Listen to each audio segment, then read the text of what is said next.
est lancé. Good. Amen. Amen. Nous sommes en train de parler sur des combinaisons, quelques combinaisons, parce que je ne voulais pas le nommer, parce qu'il y en a tellement, qui peuvent permettre de vivre une vie de prospérité. Et nous avons dit que la prospérité, c'est ce développement, cette expansion, cette abondance, ce bonheur, cette réussite, cette richesse, cet avancement que Dieu nous appelle à vivre, que Dieu nous appelle à intérioriser, voire extérioriser au travers de ce qu'il fait dans notre vie. Et nous avons dit, la prospérité était la pensée première de Dieu. Dieu ne nous appelle pas à vivre dans la pauvreté, loin de là. Dieu ne nous appelle pas à vivre dans la maladie, loin de là. Dieu ne nous appelle pas à pleurer, non. Et j'ai dit, ça fait 2 dimanches que je parle de ce message, que l'Église n'est pas une assemblée de gens qui ont eu des échecs dans leur vie, non. Ce n'est pas un groupe de gens qui ont raté la vie, non. L'Église, d'abord, ça doit être un modèle de réussite. Parce que l'Église est bâtie sur quelqu'un qui s'appelle Christ. La Bible dit à Pierre, tu es Pierre, sur cette pierre je bâtirai mon Église. C'est-à-dire que c'est Dieu qui est en train de construire son Église et il est construit selon le modèle de Dieu. Or, si vous lisez dans la Bible, on augmente un peu mon micro s'il vous plaît. Si vous lisez dans la Bible, vous allez voir que le modèle de Dieu, c'est ce modèle de richesse, ce modèle de prospérité. La Bible dit, l'or et l'argent lui appartiennent, c'est-à-dire qu'il veut. Et vous allez voir aussi dans ce modèle de Dieu, quand il construit ou quand il crée le jardin d'Éden, on nous parle de pierres précieuses. C'est-à-dire que Dieu aime ça, il aime la richesse. C'est parce que c'est un Dieu riche. Et il construit même le jardin au travers de ce modèle. Vous allez voir, même quand le prophète parle de Satan, il dit, tu étais sur des pierres précieuses. C'est-à-dire que Dieu l'avait même établi sur des pierres précieuses. Et le modèle de Dieu, c'est aussi ce modèle de cette richesse que nous devons avoir en tant qu'enfants de Dieu. Si vous regardez la description du ciel que Jean fait, vous comprendrez directement que ce n'est pas rien, ce n'est pas anodin. Et ce n'est pas anodine cette description parce que il parle de pierres précieuses, il parle d'or. À un moment donné, il dit l'or pur. C'est-à-dire que Dieu, même la nouvelle cité qu'il crée, c'est sur ce modèle de richesse, sur ce modèle d'abondance, sur ce modèle de prospérité. Donc, au travers de tout ce verset biblique, ça prouve à suffisance l'intérêt que Dieu porte sur la prospérité. Et vous allez voir, lui-même, il dit, je souhaite que tu prospères à tous égards. C'est-à-dire que la prospérité n'est pas un péché. Et vivre une vie prospère, j'ai envie de te dire, c'est même la pensée parfaite de Dieu. Amen. Alléluia. C'est-à-dire que vivre dans la prospérité, c'est vivre dans la pensée parfaite de Dieu. Et vous allez voir, même quand vous prenez le modèle de Christ, Christ n'a pas manqué sur terre. Regardez la vie. Nulle part on vous dira que Christ a manqué, ou Christ n'a rien fait parce qu'il n'avait pas mangé. Nulle part. Et même dans le modèle de Christ, quand on l'arrête, il a ce manteau en fin lin. À l'époque, ça coûtait énormément cher. Et vous allez voir, même quand il s'entoure, dans Luc chapitre 8, 1, vous allez voir, il s'entoure de femmes riches et de renom, des gens et des hommes, des femmes prospères. Et vous allez voir que même quand il arrive pour rentrer dans la maison des Zachée, on lui dit, mais comment il peut aller manger? Celui-ci aussi, c'est un fils d'Abraham. Mais là où il rentre, c'est un homme avec beaucoup de richesses. Même si, pour certaines richesses, ça a été pris d'une manière pas bonne. Mais vous allez voir, Christ n'a pas refusé de manger chez lui. Et il est resté là. Et il confirme en disant, c'est aussi un fils d'Abraham. C'est-à-dire que appartenir dans la descendance d'Abraham, c'est appartenir dans cette richesse-là. Et vous allez voir, quand Dieu appelle Abraham, il lui dit, viens, je ferai de toi un homme prospère. Et je pense encore, une des raisons qui pousse Abraham de suivre Dieu, c'est cette promesse de prospérité. Parce que Dieu lui dit, je rendrai ton nom grand. Parce qu'Abraham ne pouvait pas s'élever et suivre Dieu sans promesse. Parce que, regardez, quand Dieu rencontre Abraham, il ne rencontre pas un homme pauvre. Oh, est-ce que quelqu'un me suit? C'est-à-dire que la rencontre de Dieu avec Abraham, ce n'est pas vers un homme pauvre. En fait, Dieu va à la rencontre d'un homme riche. Mais comment faire que cet homme riche puisse suivre Dieu? Il faut lui promettre quelque chose qu'il n'a pas, ou il faut lui promettre plus par rapport à ce qu'il a. Et vous allez voir dans cette rencontre, c'est ce que Dieu fait. Il lui dit, quitte la maison de ton père, quitte ta patrie, va vers, je te montrerai. Mais il lui dit, là où foulera la plante de tes pieds, je te donne ce lieu en héritage. C'est-à-dire que Dieu lui promet la terre. Et puis Dieu lui promet les richesses, il dit, je rendrai ton nom grand. Écoutez, et Dieu ne se limite pas seulement là, il dit, ta prospérité va dominer sur la terre. Quiconque te bénira sera béni. En fait, il bénit Abraham, en même temps, il fait d'Abraham une source de bénédiction pour les autres. C'est-à-dire que si actuel, on peut dire qu'Abraham c'est une banque. C'est-à-dire que les gens ont la possibilité de venir se ressourcer en lui, et lui-même qui est la source n'a pas le manque. C'est-à-dire que Dieu lui promet quelque chose, et c'est au travers de cette promesse qu'Abraham suit Dieu. Alléluia. Amen. Alléluia. C'est-à-dire que Dieu lui promet quelque chose de très grand, et là, Abraham prend la route pour le suivre. Donc, ça prouve à suffisance que le Dieu que nous servons, c'est un Dieu prospère. Et si je prends encore le modèle de Salomon, et encore là, jusqu'à preuve du contraire, la Bible a dit, à part le fleur, personne, la richesse qu'il avait, Salomon, c'est un grand trésor. Jusqu'aujourd'hui, il y a encore des gens qui sont à la quête du trésor de Salomon, parce que c'est éparpillé partout dans le monde. C'est quelqu'un qui a vécu dans une luxure pas possible. Il vivait en or pur de fourchettes. Papa, toi tu es obligé d'aller chez Ikea, papa. Lidl, pour aller chercher fourchette. Mais il y a des gens que Dieu a appelés, lui c'est or massif là qu'on ramène pour prendre la fourchette. C'est-à-dire que Dieu n'est pas contre ces choses. La richesse ne pose pas de problème. La prospérité, ce n'est pas ça le problème. Le problème, c'est comment tu gères ce que Dieu t'a donné. Amen. Alléluia. C'est-à-dire que sortez de cet évangile de comprendre que la prospérité n'est pas pour les enfants de Dieu. Non. J'ai envie de te dire, la prospérité, c'est pour les enfants de Dieu. Parce que l'or et l'argent lui appartient et la terre est à nous. Oh, la Bible dit, là où fout la plante de tes pieds, je te le donne. Normalement, un enfant de Dieu n'a pas de nationalité. Parce que là où il met ses pieds, il est censé posséder. Parce qu'il a un Dieu qui lui donne cette possession-là. La richesse n'est pas contre l'évangile. La richesse n'est pas contre le Saint-Esprit. Non, on peut avoir le Saint-Esprit et être riche. C'est-à-dire que le problème, ce n'est pas ça. Le problème, c'est dans la gestion de ce que Dieu t'a donné. C'est ça le problème.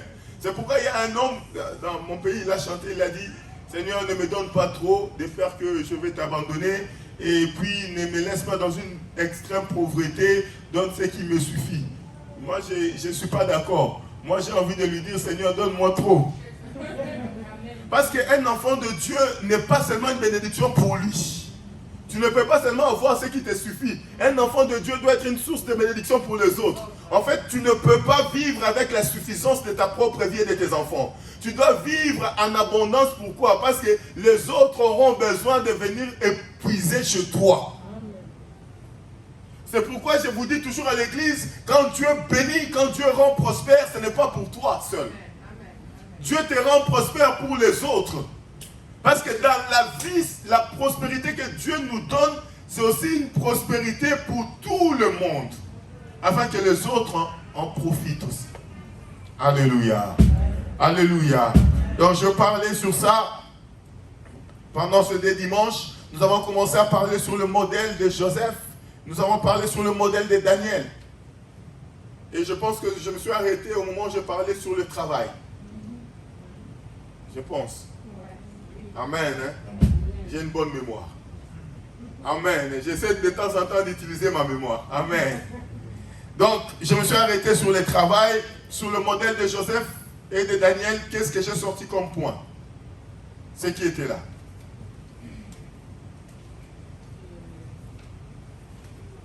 Oui. La formation. J'ai sorti sur le point sur la formation. Il y a qu'à l'église où les gens, ils ont du mal à se former. Il n'y a qu'à l'église où les chrétiens, j'ai envie de dire, il n'y a que les chrétiens, ils ont du mal. Or, la formation n'a pas d'âge. Tu veux vivre une vie de prospérité, apprends à te former. Et reste souple à la formation. Et j'avais mis beaucoup l'accent sur ça, et surtout pour les jeunes qui ont encore la capacité de se former et de faire des études, c'est maintenant qu'il faut profiter. Nous vivons dans un pays, quand vous regardez le Luxembourg, c'est un pays, j'étais en train de discuter avec un de mes patients, il me disait, il dit docteur, vous savez, ici ça devient de plus en plus dur pour acheter une maison. Et c'est qui est vrai. Et il m'a sorti une pensée, il m'a dit, pour acheter ici, souvent il faut hériter quelque chose. Parce que les maisons coûtent de plus en plus cher. La société, elle est divisée en deux. Il y a le plus riche et puis il y a les autres. Or, les autres, ils ont du mal à acheter, à prendre de prêts. Or, comment vivre? Maintenant, Dieu te dit, je te donne ces lieux en possession. C'est-à-dire que tu dois posséder la terre. Mais comment posséder la terre si tu n'as pas une formation requise qui peut te permettre d'avoir quelque chose de consistant pour acheter la terre ici? On n'est pas censé tous vivre dans la location. On est censé posséder. Et la formation, c'est là le rôle de la formation. Et là, surtout aux jeunes, quand tu as la capacité de te former, forme-toi. Prends tes études au sérieux.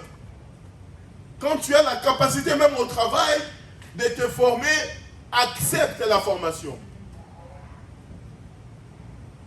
Seulement les enfants de Dieu qui te diront, ah pasteur, la tête là c'est trop dur papa, ça ne veut plus rentrer. Non, ce que tu déclares dans ta bouche, c'est ce qui t'arrive. Or, le modèle de Daniel, vous allez voir que lorsqu'ils arrivent à Babylone, c'est des gens qui viennent d'une famille royale.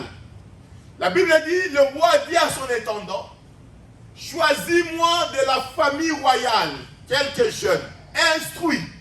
C'est-à-dire que Daniel et les autres avaient déjà l'instruction en eux. Mais vous allez voir que ces gens, pour s'asseoir à la table du roi, il a fallu 3 ans de formation. Est-ce que quelqu'un comprend? C'est-à-dire qu'il y a certains niveaux de la vie que tu vas atteindre. Ça dépendra de ton diplôme. Oh. Tu n'as pas dit amen. C'est comme ça. On passe. La loi, c'est comme ça. Il y a des niveaux que tu atteindras dans un pays étranger. Dépendra de la quantité de la formation que tu as. Parce que Daniel, quand il arrive à Babylone, c'est déjà de 1, famille royale, et puis de 2, instruit. Il n'était pas quelqu'un... Non, il connaissait.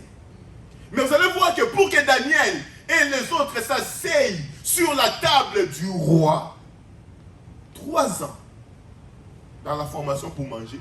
Parce que vous savez bien aimé, il y a un restaurant et oh. Il y a hôtel et oh. J'ai rigolé hier soir parce que la sœur Talit, elle est partie à Dublin et elle avait pris l'hôtel, elle ne savait pas. Elle a pris l'hôtel, elle a pris 5 étoiles, mais ce n'était pas 5 étoiles. Amen. Tellement qu'elle était pressée, elle a réservé, elle a pris. Maintenant, quand elle arrive là-bas, elle n'a pas dormi toute la nuit parce qu'elle devait prendre l'avion aujourd'hui. Et ce qu'elle-même, elle a trouvé là-bas, elle n'a pas dormi. Amen. C'est-à-dire qu'elle avait commis l'erreur de ne pas manger. Vers 23h, elle descend de l'hôtel pour aller acheter à manger. La personne de l'hôtel dit, tu vas où? Il dit, je vais aller acheter à manger. Elle dit, hé maman, moi je te conseille de ne pas sortir ici. C'est-à-dire que déjà, l'hôtel, déjà la localisation, déjà doit mettre. Vous comprenez? C'est-à-dire que, pourquoi je dis ça? Il y a de ces tables, avant de manger, il faut savoir. Toi, quand tu pars dans un restaurant, tu vois fourchette, non? Mais il y a des gens qui te disent fourchette à 3 dents, ça sert à ça. Mais moi, je ne sais pas. Moi, votre passé là que je suis, je ne sais pas. Moi, pour moi, c'est fou. Mais il y a des tables, avant de s'asseoir, il faut apprendre. C'est comme aujourd'hui, comme on est là. Si on nous amène tous à aller manger dans la famille royale, je vous dis, c'est scandaleux. Si on nous filme là, ça sera un scandale total. Oh. Si on nous amène pour aller manger même dans la famille royale des Anglais là, je vous assure, si on nous filme, ça sera un scandale. Je vous dis, ça sera un scandale de l'année. Parce qu'on risque de confondre. Amen. Tu risques. Parce que là, on est capable de manger les riz avec la cuillère. Oh, donc, ça sera des choses. Et même quand ils vont filmer, ils vont regarder, ils vont dire, mais on est où là? Donc, il y a de ces tables avant de t'asseoir, ça demande la formation. Est-ce que quelqu'un comprend? Parce que ta connaissance peut être limitée ici. Mais il y a d'autres tables que tu dois passer. Il y a certains niveaux pour atteindre. Pour atteindre un certain niveau de prospérité, tu dois aussi apprendre à ton cœur et à ton esprit à s'adapter à ce niveau-là. Parce qu'un niveau que tu n'as pas maîtrisé, une prospérité ou une étape que tu n'as pas maîtrisée peut t'amener à ta propre perte. Alléluia. Et le roi dit, formez-le pendant 3 ans. Qu'ils apprennent les règles de Babylone. Comment on mange à Babylone? Comment quand les rois rentrent? Comment il faut se comporter? Et ça, c'est très important. La formation est la clé de la prospérité. Parce qu'il y a certains niveaux de finances, ça demandera la formation. Ça demandera la formation. Là, ne vous y trompez pas. Ça demandera. Maintenant, après, il y a aussi d'autres personnes que Dieu fait grâce, selon Nombre chapitre 6. Que l'Éternel fasse luire sa grâce sur toi. Mais vous savez, la grâce aussi marche avec les niveaux de connaissance. Alléluia. Vous savez, il y a quelque chose que Dieu déteste. Il y a quelque chose que Dieu déteste. Dieu déteste les ignorants.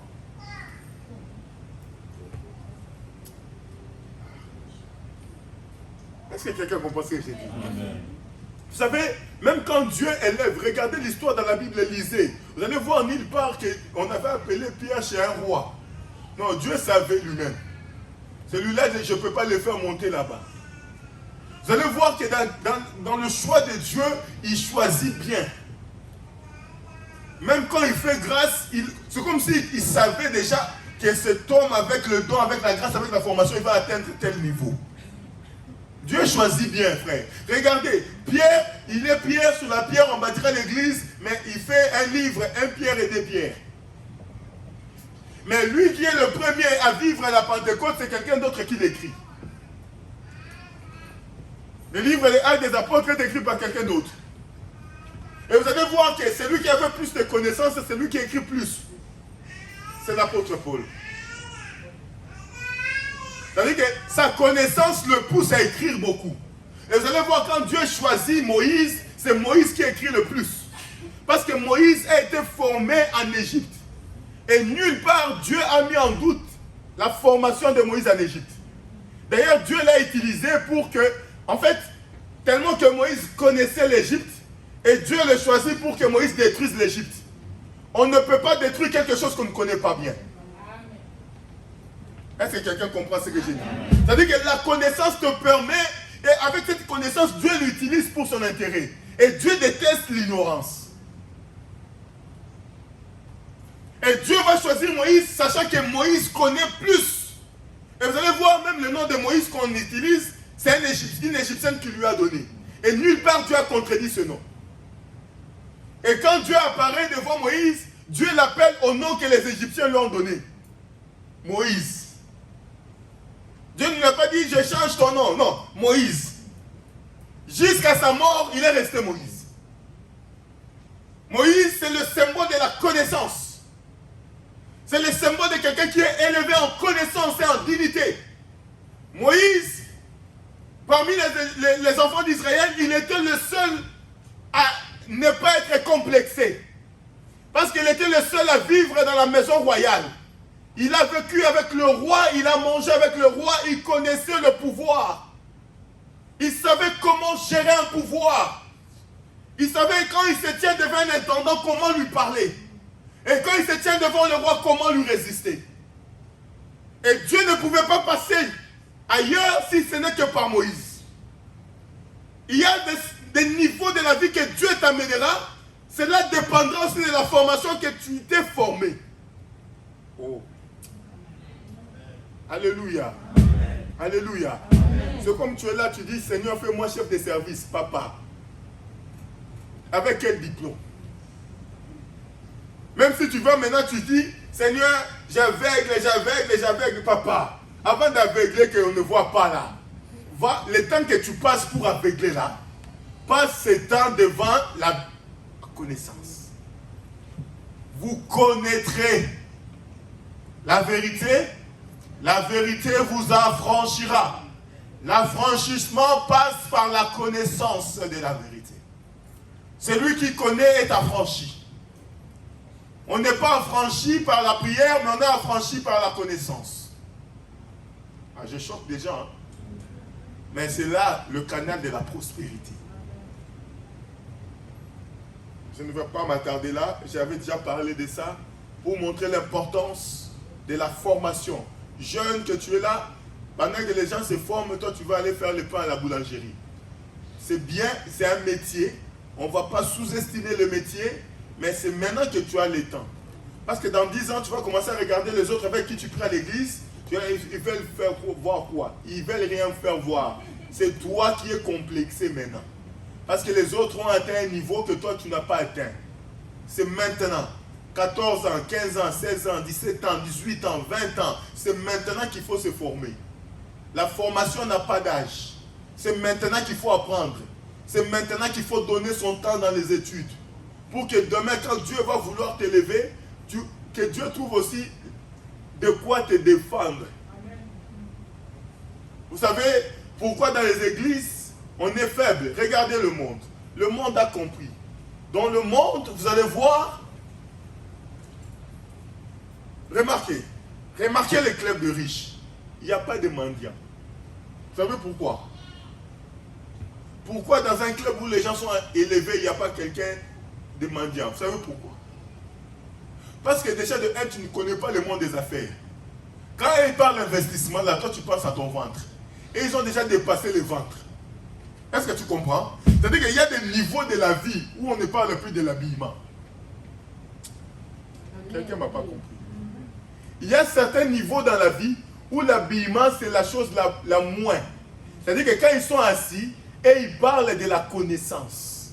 C'est-à-dire qu'ils sont là, ils sont en train de réfléchir comment investir 2 millions de dollars pour que ça devienne 6 millions de dollars. Maintenant, toi, tu es, pendant qu'ils parlent comme ça, vu que toi, tu n'es pas encore à ce niveau-là, toi, tu es en train de réfléchir comment faire encore le côtelette pour que, comment aller chez Georges pour aller chercher à manger.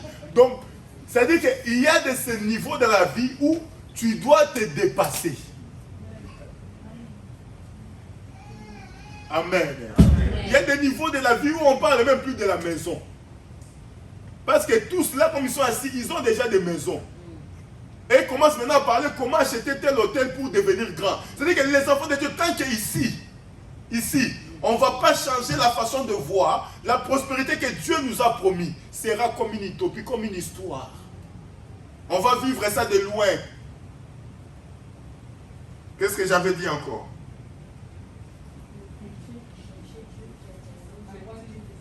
Avoir Dieu de son côté, oui. Objectif. Seuls les enfants de Dieu n'ont pas d'objectif. Ils viennent à l'église, mais il n'y a pas d'objectif. Ils sont à l'église, mais il n'y a pas... Tu vas voir ici, même les gens sont mariés, mais ils n'ont pas d'objectif.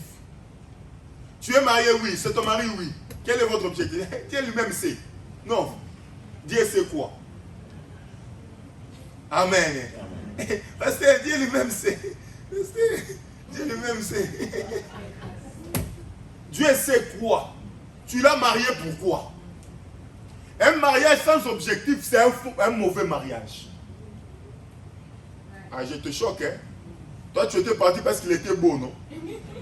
Mais j'ai envie de te dire, dans le mariage, il faut avoir des objectifs. Tu sais, quand tu n'as pas encore défini les intérêts dans ton mariage, bien aimé, tu es à côté. Parce que quand tu rentres dans un mariage qui a un engagement, tu dois définir quels sont les objectifs. Alléluia. C'est-à-dire que c'est pourquoi vous allez voir que moi, par exemple, maman Sarah a accepté de me suivre, mais je n'étais rien. Mais elle avait l'objectif, on savait où on partait. C'est-à-dire qu'on pouvait partir de chez nos parents, sans rien, et elle m'a suivi comme ça. Et on a connu nos difficultés et on se soutenait l'un l'autre.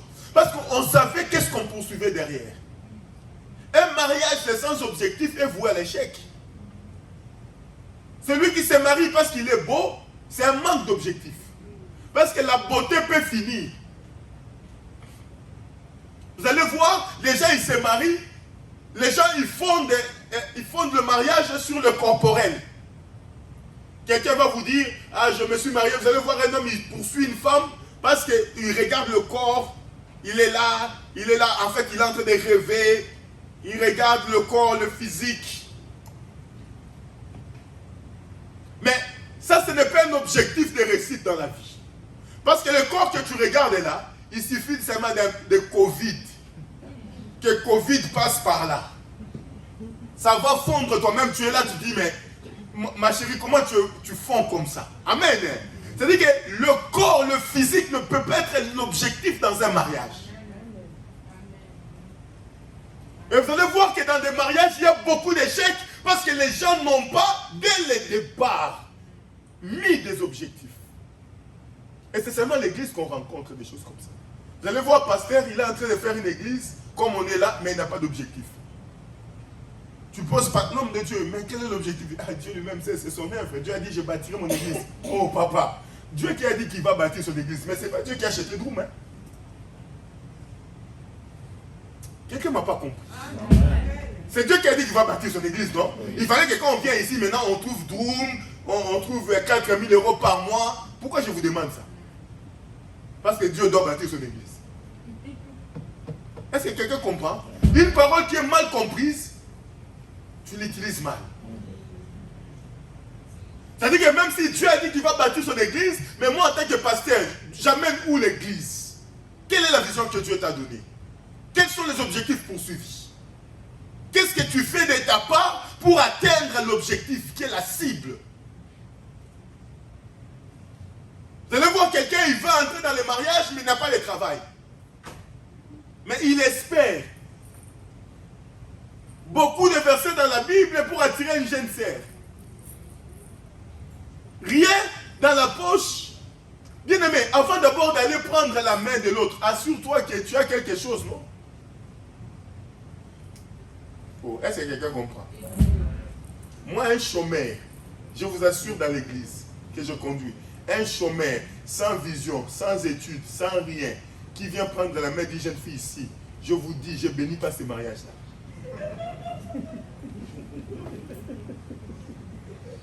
Je vous dis, vous allez aller bénir ça hier comme on voit ici en Europe, les gens vont aller bénir comme ici. Le pasteur, il suffit que tu viennes seulement à l'église, pour lui, il compte seulement fidèle. Et vous allez aller bénir ailleurs. Mais ici, là, je te pose la question, papa, tu fais quoi? Oh, Dieu seul sait.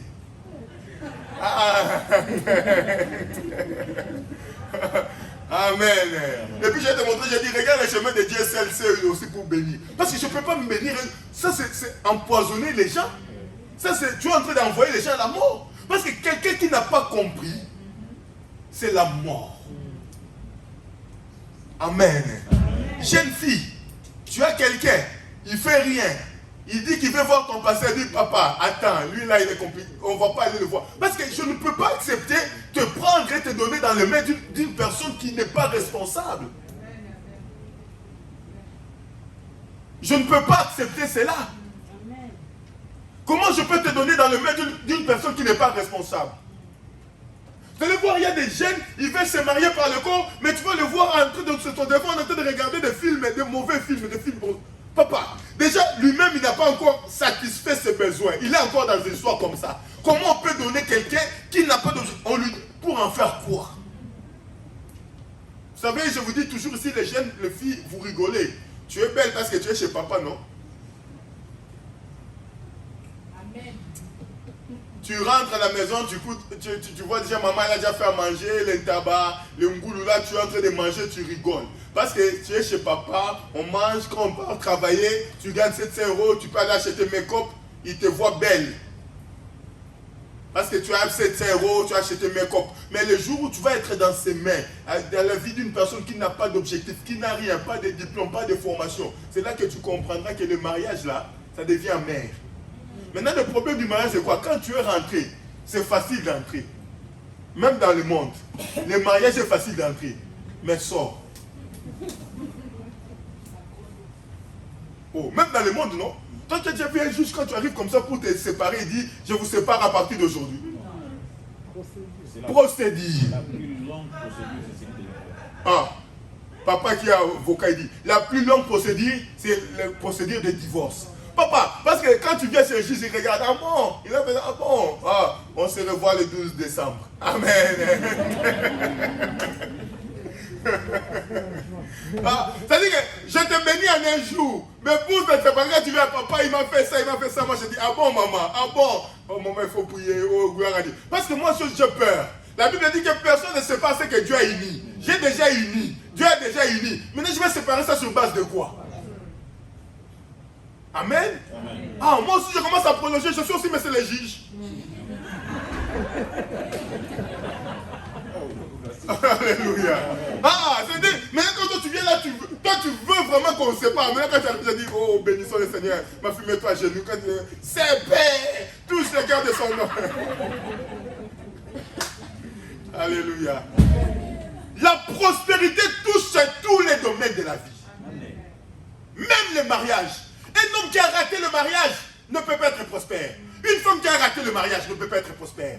Le mariage, c'est quelque chose, ça peut t'affecter toute ta vie.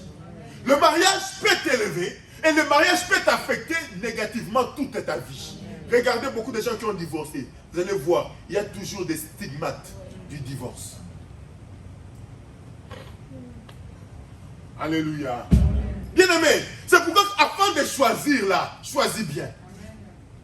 Avant d'entrer, sois sûr. Parce que tu rentres bien, sortir là. Moi, je reçois des couples. Hein. Je reçois des gens. Des fois, tu te poses la question, tu dis, quelqu'un qui te dit, ah papa, je vais partir. Moi, je dis, maman, Dieu est là, maman. Amen. Oh, on va être là. Oh, tu vas supporter ta croix. Oh, moi, je ne veux pas être le pasteur renommé qui divorce, il fait divorcer les gens ici. Non. Moi, je ne suis pas là pour te séparer. Quand tu étais parti, tu ne m'avais pas appelé. Hein? Amen. Quand tu étais parti, tu ne m'avais pas appelé. Maintenant, pour sortir, tu m'appelles pourquoi? Ah, non, on va rester là. Surtout que tu m'as présenté que c'est ton mari là. On va rester avec lui.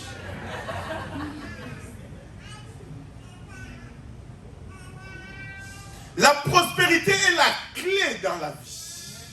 La prospérité est la clé de la vie. Et la prospérité doit toucher toutes les étapes. Et je suis en train de continuer pour te parler, toujours dans ce modèle de Joseph.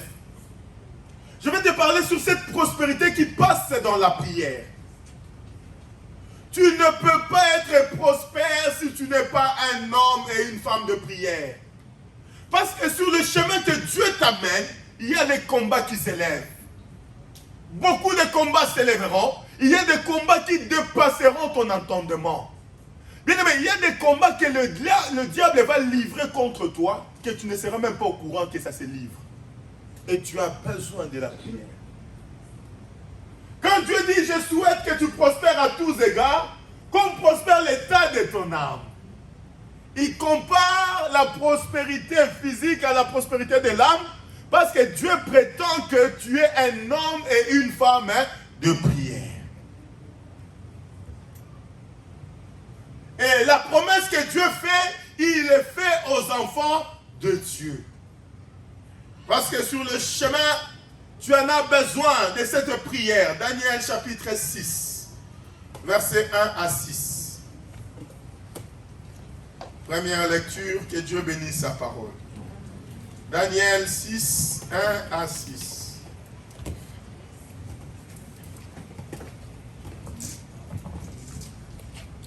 Daniel, chapitre 6, versets 1 à 6.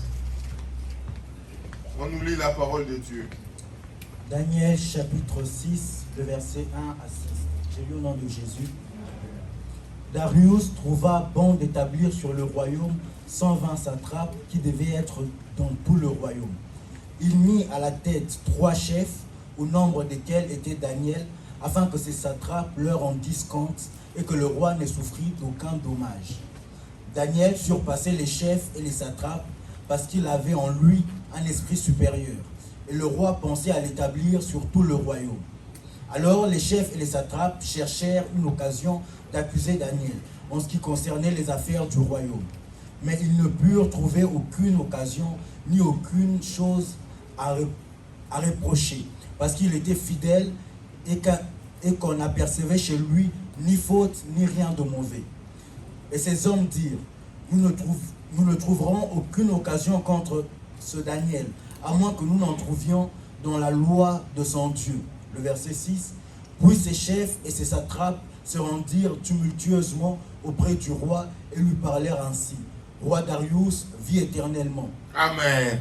Amen. On va s'asseoir. La prospérité qui passe par la prière, parce que quand Dieu t'amène à l'élévation, le combat s'élève aussi. Et vous allez voir l'histoire de Daniel. Daniel est celui qui a régné sur qui a régné à Babylone, qui a été élevé à Babylone. Il a vécu le règne de 2 rois. Et là, maintenant, c'est la période du roi Darius. On l'a établi encore chef sur toutes les provinces que comptait Babylone à cette époque. Et vous allez voir que quand on l'établit, on va établir 3 personnes pour diriger les autres. La Bible dit que le roi pensait l'établir au-dessus des autres encore. C'est-à-dire qu'il montait tellement à cause de la connaissance qu'il avait, que le roi est en train de méditer comment l'établir encore plus haut, les faire encore plus haut, grandir. La Bible dit, vous allez voir ici, que les combats s'élèvent dans la vie de Daniel pour l'empêcher de vivre cette vie de prospérité. Mais il y a des caractéristiques qui me retiennent à cœur. La Bible dit, Daniel était fidèle. C'est-à-dire qu'il voulait le mettre à terre, mais Daniel était fidèle.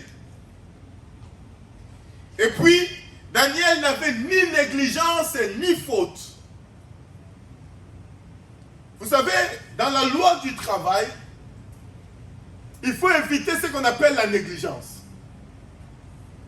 Tu veux vivre une vie de prospérité au travail, il faut éviter ce qu'on appelle la négligence. Vous allez voir, quelqu'un, il monte une entreprise, mais il est négligent. La négligence, ça t'empêche de vivre la vie de prospérité. Je donne un exemple.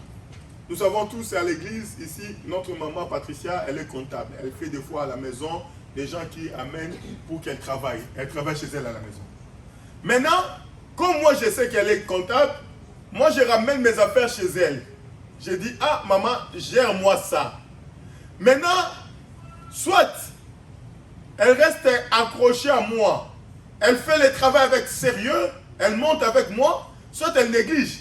Mais souvent, quel est l'objet de la négligence? Elle va se dire, ah c'est mon pasteur, même si je fais d'abord pour les 3 autres, papa lui va me comprendre. Or, quand je me suis approché d'elle, je ne suis plus pasteur. Je me suis approché d'elle en tant que client. Est-ce que quelqu'un comprend un peu la nuance? Et c'est seulement l'église qu'on voit de fois aussi certaines choses comme ça, où on trouve une négligence d'une extrémité. Tu te poses la question, mais comment quelqu'un peut être aussi négligent comme ça? Or, les négligents dans le travail ne peuvent pas vivre la grandeur de Dieu. Parce que la Bible dit, maudit soit l'homme qui fait l'œuvre de Dieu avec négligence. Dieu n'aime pas les gens qui sont négligents. Alléluia. Alléluia. Que ce soit aussi dans le mariage que tu espères là, vous allez voir, toi jeune fille, tu viens à l'église, mais ça sent. C'est la négligence. Vous avez compris? Oui. En fait, tu cherches un homme, mais ici ça sent. Maintenant, tu es toujours là en train de parler avec des frères. Pas maman, même toi-même. Comment on peut entrer comme ça? Ça sent. Donc il faut d'abord chercher un déo. Donc avant de venir voir le frère, rassure-toi qu'il y a déo, qu'il y a parfait. Ici en Europe, il y a même pour 10 euros. Zara, il vend même 10 euros. C'est parfait. Même moins, 9,99 €. Je parle, les gens rigolent, mais je dis des choses. Ça, c'est la négligence. Tu vas voir, jeune fille, tu mets sous-vêtements, la ceinture là, c'est noir. Mais tu veux mettre body. Déjà, quand c'est noir, pourquoi tu vas mettre body? Rassure-toi, déjà, quand tu es négligente, on ne peut pas aller. L'homme ne peut pas venir comme ça. Tu as déjà du mal à brosser tes dents, mais tu veux nous parler en face. Mais il y a des chewing-gums. Amen. Alex, viens. Moi, quand je connais Alex, elle était encore toute petite. Hein? Ya, je l'appelle toujours. Tu vas voir. Maintenant, moi, c'est le frère. Je fais le mariage. Maintenant, elle, c'est la sœur. Maintenant, moi, j'ai oublié de brosser les dents. C'est là maintenant que je me tiens devant elle pour lui dire, tu sais que Dieu veut. Amen. Et puis, je veux qu'elle entende ce que Dieu a dit là. Alléluia. Vous savez, ma sœur, quand je dormais, Dieu m'a montré ma sœur. Amen. Maintenant, la sœur, elle entend tous les gars. Parce que Dieu peut te montrer. Mais pour brosser les dents, ce n'est plus l'affaire de Dieu. Oh, est-ce que quelqu'un comprend un peu? Maintenant, brosser les dents, là, Dieu t'a montré, c'est elle.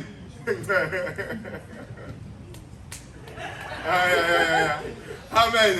Maintenant, là, toi, tu es là, tu dis, ma sœur, Dieu. Maintenant, tu vas voir le visage. Parce que l'odeur, plus ça monte, ça rentre. Quand on supporte, plus on a tendance à dire, oui, mon frère, parle. Oui, mon frère, parle. Amen. C'est-à-dire que toi, maintenant, quand on fouille le visage, toi, tu es toujours là. Mais ma sœur, regarde-moi.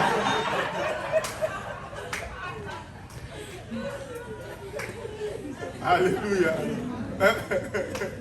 Maintenant, vous allez voir que quelqu'un, il est là, il espère.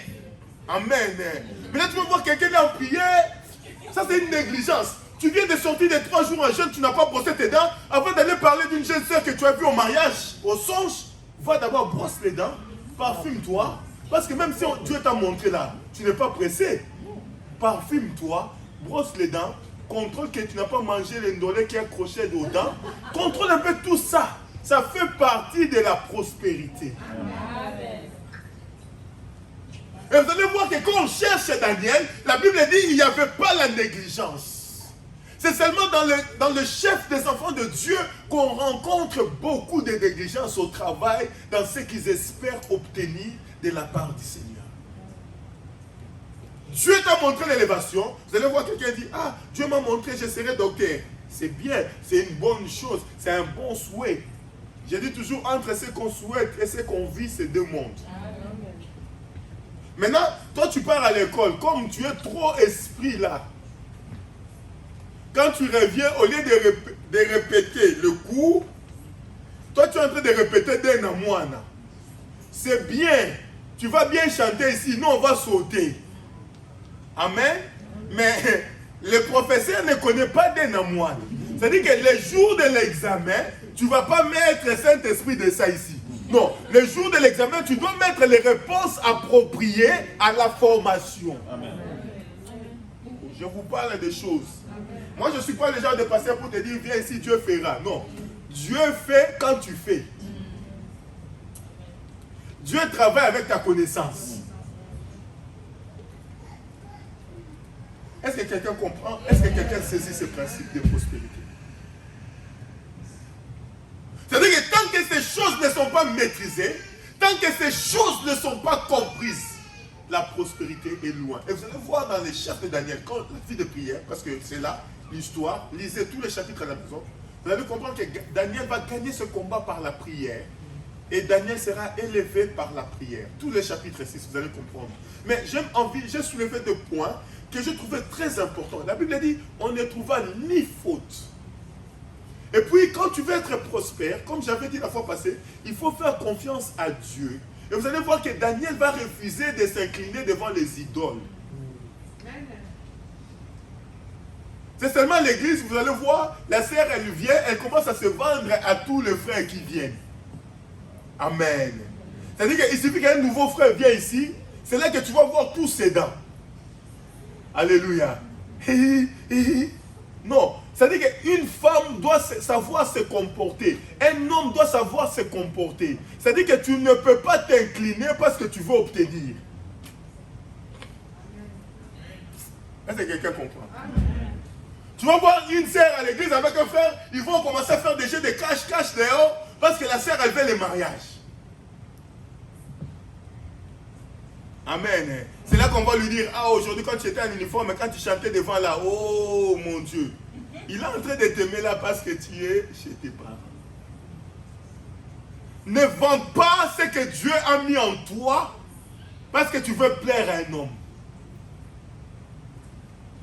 Si on veut t'épouser, on t'épousera par rapport à ce que tu es.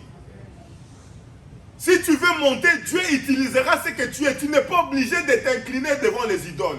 Et vous allez voir dans le projet que ces hommes vont faire, un des projets, c'est amener Daniel à l'idolâtrie.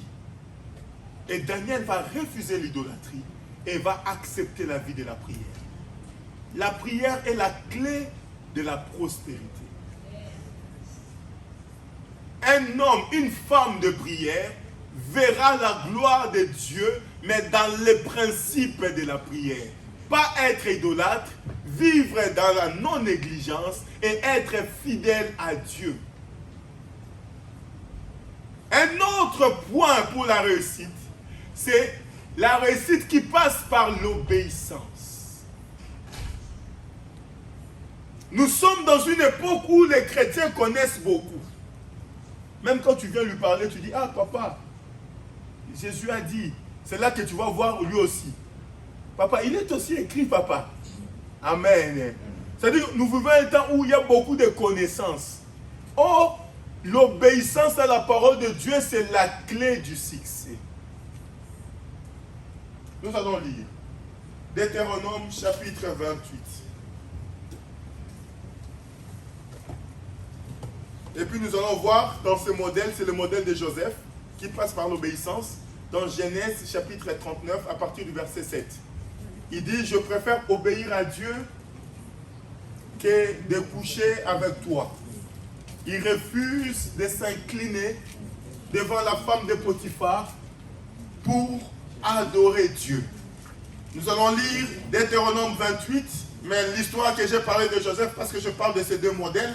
Dans le modèle de Joseph, ça se trouve dans Genèse chapitre 39, à partir du verset 7.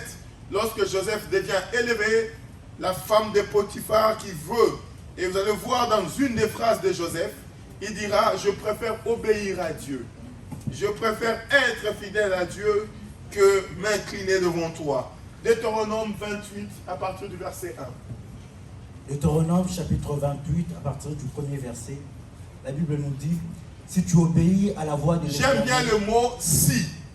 La Bible dit si tu obéis. C'est-à-dire que dans le si, il y a leur condition.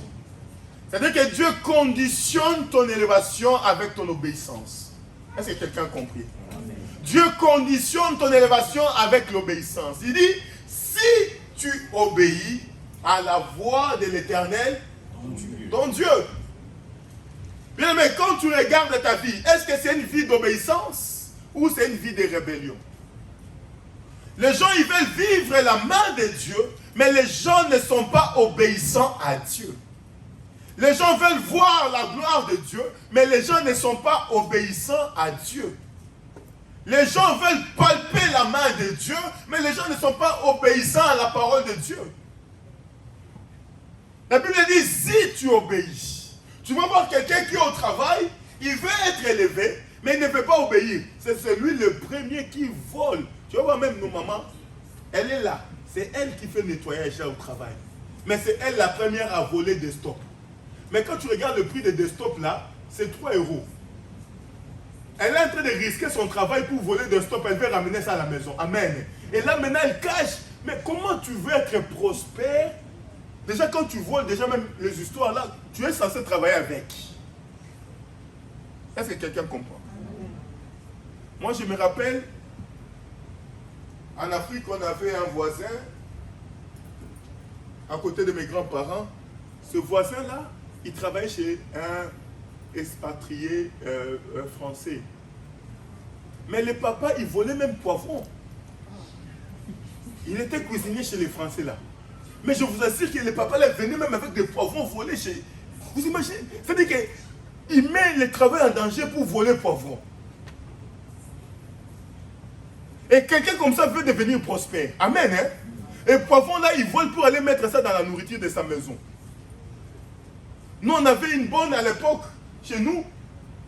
C'est-à-dire qu'elle volait même la semoule préparée. Vous comprenez un peu? C'est-à-dire qu'il y a de ces choses qu'en tant qu'enfant de Dieu, tu n'es pas censé faire au travail. La Bible dit, si tu obéis, le Seigneur te rendra prospère. Or, Dieu, dans sa parole, il dit, ne vole pas. Comment peux-tu vouloir devenir prospère, mais tu gardes en toi la désobéissance de Dieu? Quand Dieu dit ne vole pas, là, ça concerne tout le monde. C'est-à-dire que ça saute. Il y a même des femmes qui volent leur mari. Oh, vous savez ça, non? Oh, ne faites pas. Amen. Oh. Il y a des fois, même quand il trouve 50 € dans son mari, là, dans sa poche, il ne va pas dire, hein? Oh Seigneur, merci, il m'a béni. En plus, celui-là, il ne donne pas, il est vraiment les mains là serrées. Amen. C'est toi qui l'as choisi, non? On ne t'a pas donné de force. Tu as choisi un mari avec mains serrées. Mais cela ne veut pas dire qu'il faut le voler. C'est? Non, c'est pas pour vous, maman. Si c'est pour vous, il allait te montrer, maman. Oh, oh, oh. Je sens qu'il y a des mamans comme ça ici. Alléluia, alléluia. Je sens qu'il y a des mamans comme ça. Oh maman, si tu es là, écoute la parole de Dieu. Répands-toi. Je vais sauver les 50 € de papa aujourd'hui. Alléluia. Amen. Maman dit c'est pour nous. Non, ce n'est pas pour vous. La Bible dit tu deviens une seule chair, mais pas une seule... Oh. Non, non, maman. Un homme, une femme sérieuse, quand elle trouve, elle doit toujours montrer. Papa, je trouve. Parce que tu ne sais pas, peut-être en cours de route, quelqu'un m'a dit, ah, prends les 50 € aussi, va m'acheter aussi, comme toi tu passes par là, achète-moi la tondeuse. Comme toi tu connais la meilleure tondeuse. Et j'ai mis les 50 € ici. Je n'ai pas eu le temps de passer pour acheter la tondeuse. Toi tu trouves ça, tu voles. Tu ne vois pas que tu me mets dans une situation compliquée. Ce n'est pas parce que c'est dans ma poche, c'est à moi. Maman là, elle doute. Je pense que je veux. Alléluia. Gloire au Seigneur. Maman, elle doute.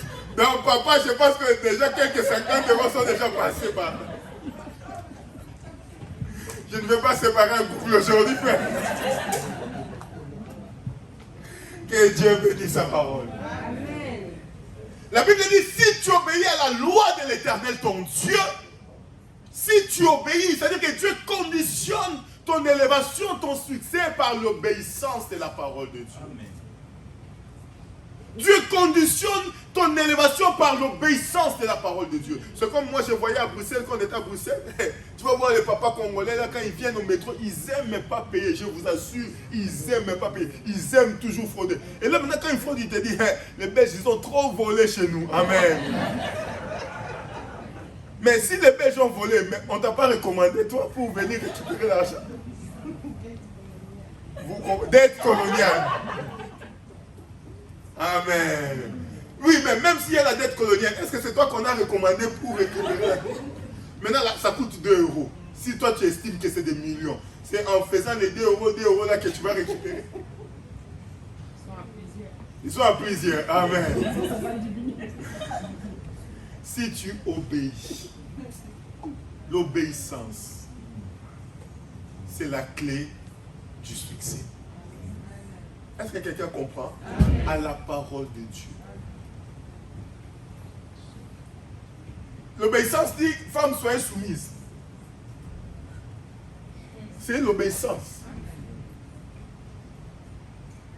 C'est seulement ici chez les chrétiens qu'on trouve un peu, tu parles, papa, tu parles comme ça, la maman répond. Hein, nos mamans d'aujourd'hui, la réponse est toujours là.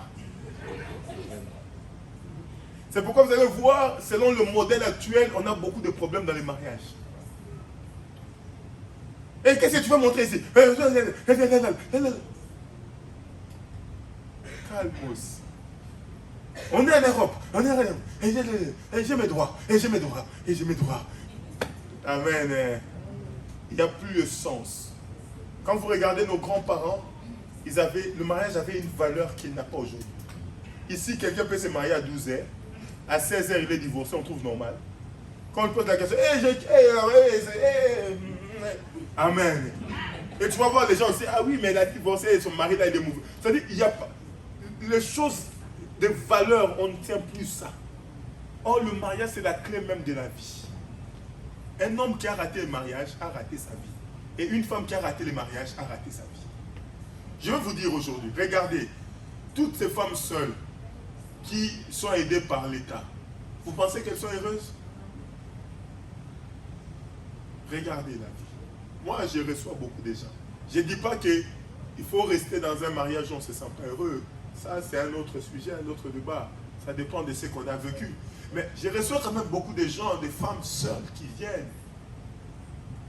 Et il y a toujours un mot qui sort. Ce mot, je l'aime bien des fois. Elles disent toujours, c'est difficile. Je pense qu'il y a beaucoup de regrets derrière. Mais on ne peut pas trop regretter parce qu'il y a déjà un enfant, il y a 2 enfants, il y a 3 enfants. On essaie de s'accrocher pour les enfants. Bien aimé, l'obéissance que Dieu nous exige, c'est dans tout le domaine de la vie. Un homme reste un homme. Ce n'est pas pour le faire pousser à devenir macho. Ce n'est pas ça mon but. Mais Dieu, même dans la société qu'on vit, il y a des dirigeants et des dirigés. C'est comme ça. Il y a un chef, un sous-chef. C'est comme ça. Et la maison aussi, vous devez planifier qu'il y ait quand même... Je ne sais pas. Je ne sais pas, on a beaucoup de problèmes parce que les gens, chacun ne comprend pas sa place, chacun ne sait pas. Et on vient dans un monde où on te dit droit. Quelque chose que tu n'as pas bien maîtrisé, tu vas mal l'appliquer. Écoutez très bien, c'est très important. L'obéissance à la parole, l'obéissance à Dieu. Je ne parle pas d'obéissance à l'homme. Dieu te dit, femme, soyez soumise. C'est Dieu qui a dit. Mais quand tu ne l'es pas, tu n'obéis, tu ne contredis pas ton mari, tu contredis Dieu qui a dit. Je ne sais pas si vous comprenez ce que je dis. Ce n'est pas un homme qui le dit. Moi, je suis toujours, comme on dit, j'aime le dialogue, j'aime beaucoup parler. Même avec ma femme, on parle beaucoup. Sur beaucoup de sujets d'ailleurs. Rarement je fais quelque chose sans lui en parler. Mais je pense que dans la Bible, il y a beaucoup de principes que Dieu nous a donnés. Si nous arrivons à respecter ce principe, il y a moins de problèmes dans nos vies. Vous allez voir la rébellion dans les chefs des enfants.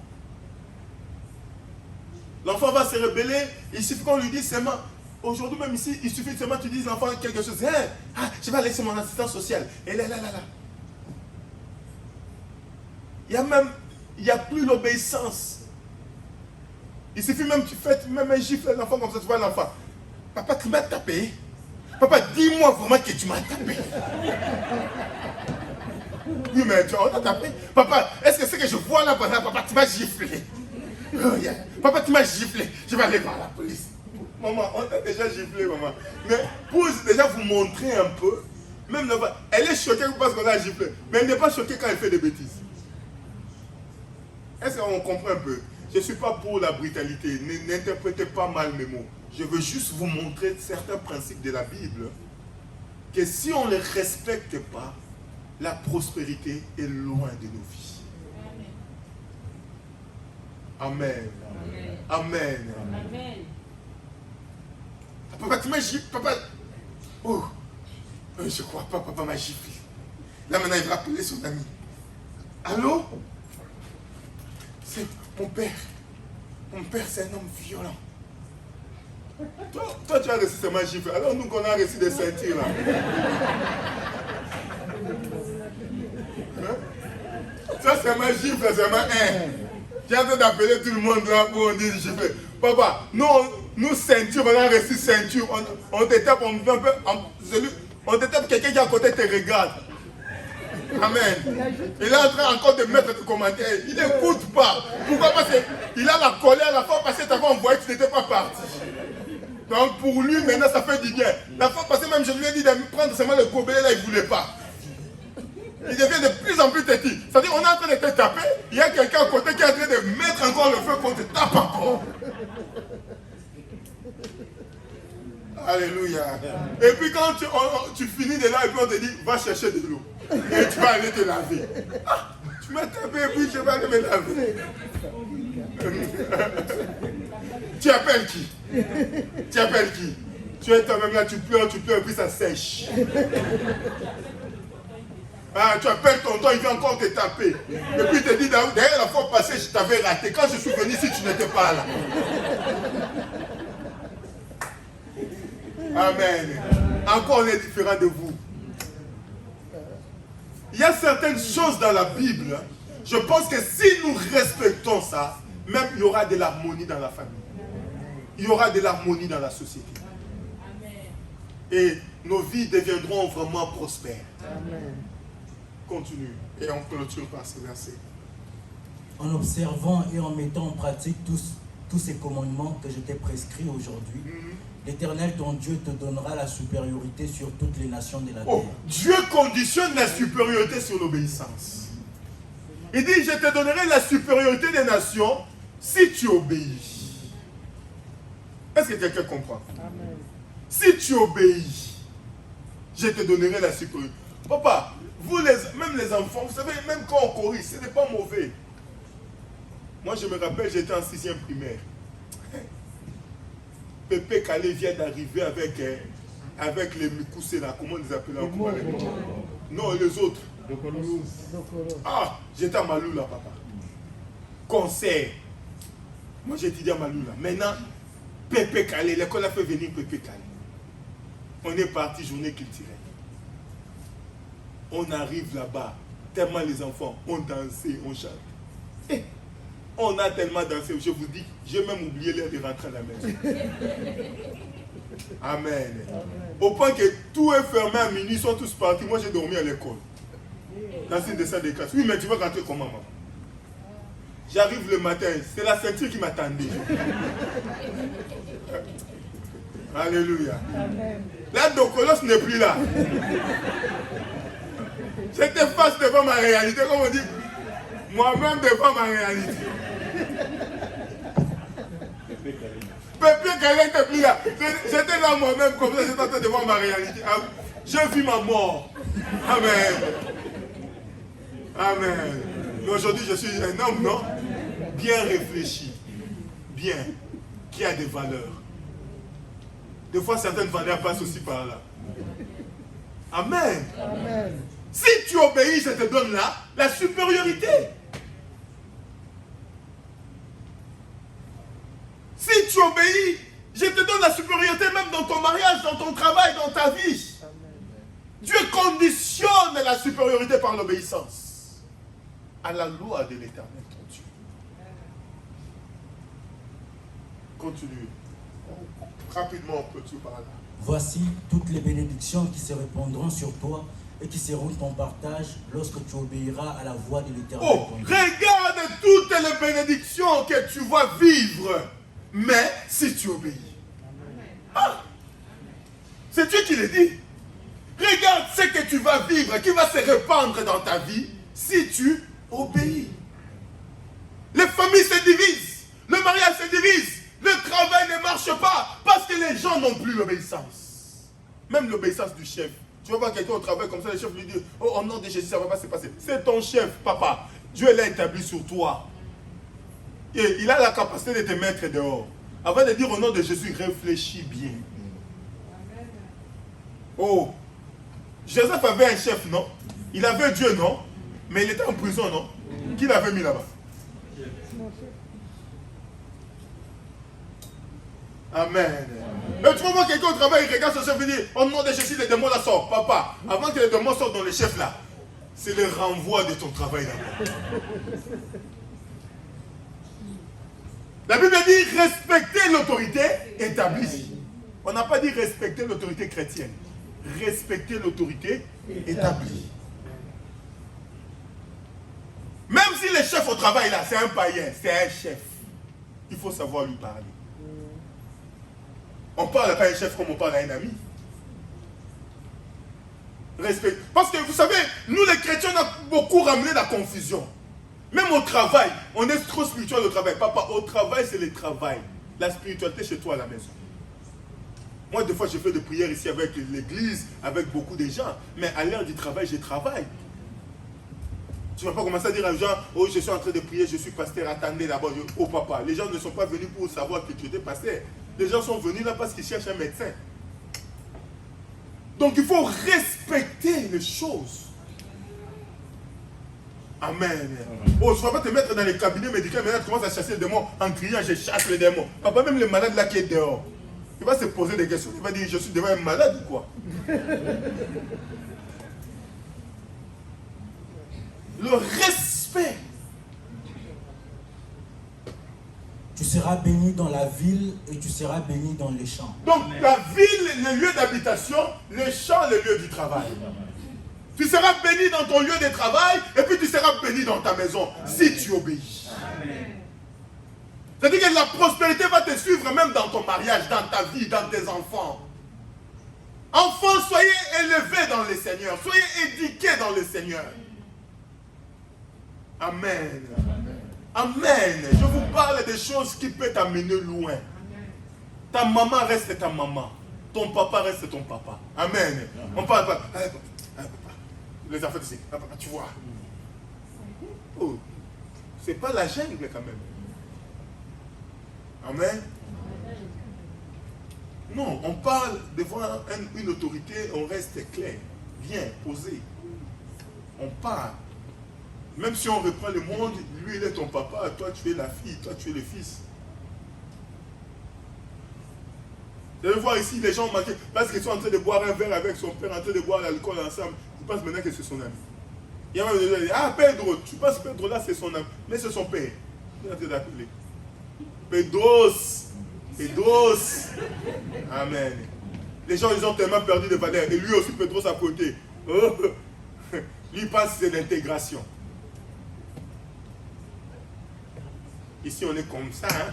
Là, maintenant, il est en train de t'expliquer, toi qui n'es pas intégré, comment tu dois suivre ces valeurs-là. Amen. Amen.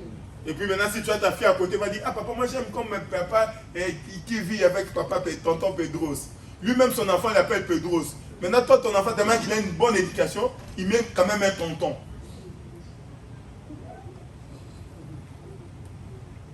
Si tu obéis.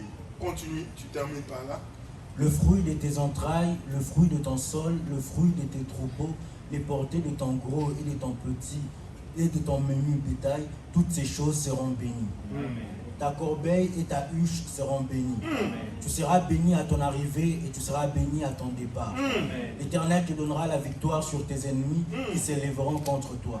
Ils sortiront contre toi par un seul chemin et ils s'enfuiront devant toi par 7 chemins. Oh, même les démons, même tes ennemis, fuient devant toi à cause de l'obéissance que tu as de Dieu. Parce que tu vas voir aussi quand on dit le feu, tu vas voir quelqu'un, le feu. Là maintenant tu entres, le feu. Ton mari d'abord tu l'aimes pas, tu ne le respectes pas. Le feu là tu envoies contre qui?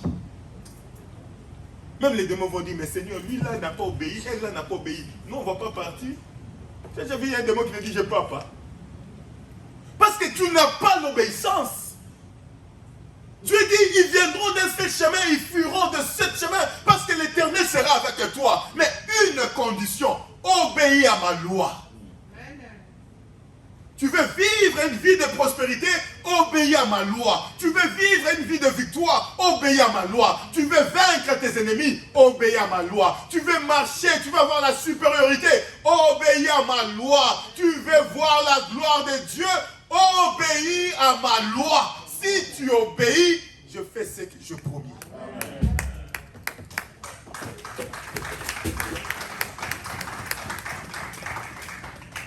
Église, il n'y a pas de secret. Le seul secret qu'il y a, c'est la loi de l'Éternel. Amen. Amen. Amen. Amen. Obéis à la loi.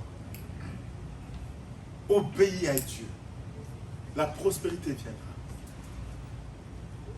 Que l'Éternel bénisse sa parole. Amen.